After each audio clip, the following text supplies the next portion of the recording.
रूसी सेना ने वॉर जोन के उत्तरी छोर पर जवाबी हमला कर दिया है। ये देखिए, एक्शन अब शुरू हो गया है रूस की तरफ से। तस्वीरें भी आ रही हैं रूसी सैन्य ब्रिगेड के एक्शन का। ये वीडियो आपको दिखा रहे हैं। गिब का एयर डिफेंस सिस्टम से जवाबी हमला यूक्रेन पर बोला गया है।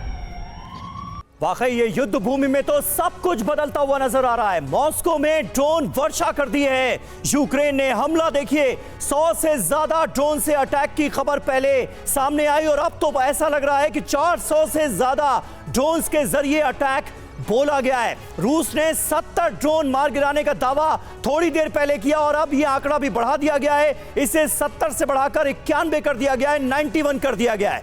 ये देखिए, कुर्स्क में न्यूक्लियर प्लांट पर अटैक की कोशिश की गई। असर, रूसी एयर डिफेंस सिस्टम यहां पर एक्टिव हो गया। मॉस्को में ड्रोन वर्षा हुई है। कुर्स्क में हेलीकॉप्टर से भी अटैक किए गए हैं। 4 एयरपोर्ट, जैसा कि मनीष अभी बता रहे थे, 4 एयरपोर्ट्स बंद करने पड़े हैं। ये इस वक्त के हालात हैं। न्यूक्लियर प्लांट की भी सुरक्षा बढ़ा दी गई है। एयरपोर्ट, रेलवे ट्रैक और पार्किंग में भी बड़े हमले हुए हैं। यानी पूरी तरह से मॉस्को को दहलाकर रख दिया गया है।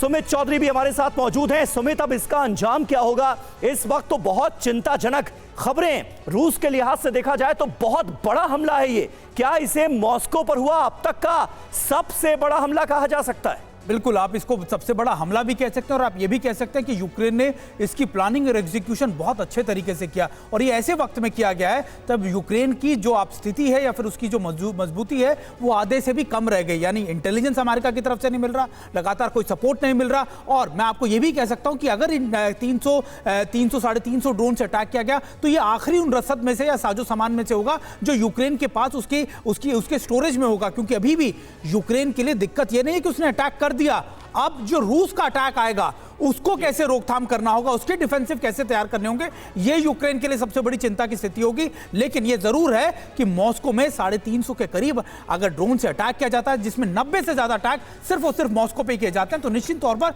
ये रूस की एयर डिफेंस मैकेनिज्म को लेकर भी सवाल है। ये समझना होगा क्योंकि जो आप ये बता भी रहे हैं और खबर यह है कि साफ तौर पर अमेरिका अब सपोर्ट नहीं कर रहा, तो क्या जो लंदन में बैठक हुई यूरोपीय देशों की, इसके बाद यूरोप के सपोर्ट से यह एंगल जोड़ना जरूरी है, उसके बाद यह हमला हुआ अब तक का सबसे बड़ा। और अगर ऐसा है तो यूरोप के खिलाफ क्या एक्शन लेंगे?